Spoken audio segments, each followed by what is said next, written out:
नमस्कार। मैं महसाणा से पंचाल वैशाली बहन आज 14 सितंबर हिंदी भाषा के दिन के बारे में कुछ बताऊंगी। हिंदुस्तान की गौरव गाथा है हिंदी, हिंदुस्तान की गौरव गाथा है हिंदी, एकता की अनुपम परंपरा है हिंदी। जिसके बिना हिंद थम जाए, जिसके बिना हिंद थम जाए, ऐसी जीवन रेखा है हिंदी। सरल शब्दों में कहा जाए तो जीवन की परिभाषा है हिंदी। साहिबान और हाजिरान हज़ारत, आज मैं उस कवि के बारे में बात करने जा रही हूँ कि जिन्होंने सरकार और समाज को जगजोड़ने का काम बेखूबी से काम किया है। उर्दू शायरी की नज़ाकत, सूफियाना अंदाज बयानों की विशेषता उन्होंने खड़ी बोली हिंदी में बेखूबी, स्पष्ट और बेवकाफ रूप से पेश किया गया है। यह वह कवि है कि वह थाके हारे और सताए हुए गरीब लोगों के साथ अपना रिश्ता बनाए रखते हैं, उनको हिम्मत और हौसला देते हैं। उनका आह्वान, व्यंग और तीखे बोल कविता के जरिए सुनने वाले और पढ़ने वालों के दिमागों में उतर जाते हैं। जब वे बुलंद आवाज़ से कहते हैं, कौन कहता है कि आसमान में सुराग हो नहीं सकता, कौन कहता है कि आसमान में सुराग नहीं हो सकता है, तुम जरा पत्थर फेंक कर तो देखो, तुम जरा पत्थर फेंक कर तो देखो। हाँ, मैं आज यही कवि के बारे में बताने जा रही हूँ जो प्यारे से और सुंदर दिखने वाले दुष्यंत कुमार है।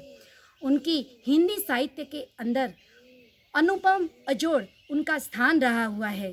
वो कहते हैं कि सफ़र में धूप तो होगी, सफ़र में धूप तो होगी, तुम चल सको तो चलो। दुष्यंत कुमार के बारे में बात करें तो उनका जन्म 1 सितंबर 1933 में उत्तर प्रदेश में बिजनौर जनपद की तहसील नजीबाबाद के ग्राम राजपुर नवादा में हुआ था। सिर्फ 44 वर्ष की आयु में ही उन्होंने हिंदी साहित्य के अंदर अपना बहुत सारा नाम प्रख्यात किया था। उनके पिता का नाम भगवत सहाय था, माता का नाम राम किशोरी देवी था।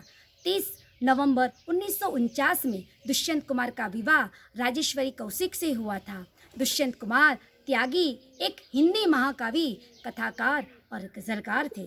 आज हम उसकी एक रचना सुनेंगे।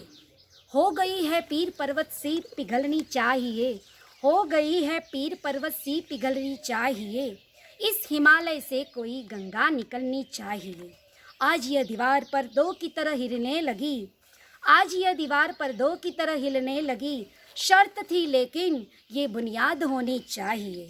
हर सड़क, हर गली, हर नगर, हर गांव में, हर सड़क, हर नगर, हर गली, हर गांव में हाथ लहराते हुए एक लाश चलनी चाहिए। सिर्फ हंगामा खड़ा करना मेरा मकसद नहीं, सिर्फ हंगामा खड़ा करना मेरा मकसद नहीं, मैं कोशिश से ही सूरत बदलनी चाहिए। मेरे सीने में सही, तेरे सीने में सही, मेरे सीने में नहीं तो तेरे सीने में सही, हो कहीं भी आग लेकिन आग जलनी चाहिए, हो कहीं भी आग लेकिन आग जलनी चाहिए। दुष्यंत कुमार ने एक अच्छी गज़ल भी लिखी है जो हम सुनेंगे। मैं जिसे ओढ़ता बिछाता हूँ, मैं जिसे ओढ़ता बिछाता हूँ, वो गज़ल आपको सुनाता हूँ। एक जंगल है तेरी आँखों में, तेरी आँखों में एक जंगल है, मैं जहाँ राह भूल जाता हूँ, मैं जिसे ओढ़ता बिछाता हूँ, वो गज़ल आपको सुनाता हूँ।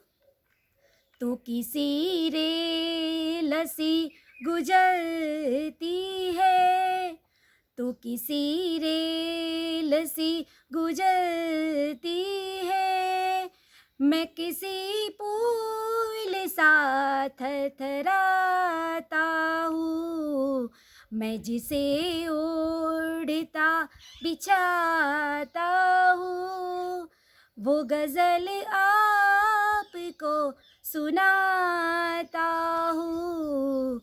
मैं तुझे भूलने की कोशिश में मैं तुझे भूलने की कोशिश में आज कितने करीब पाता हूँ, आज कितने करीब पाता हूँ।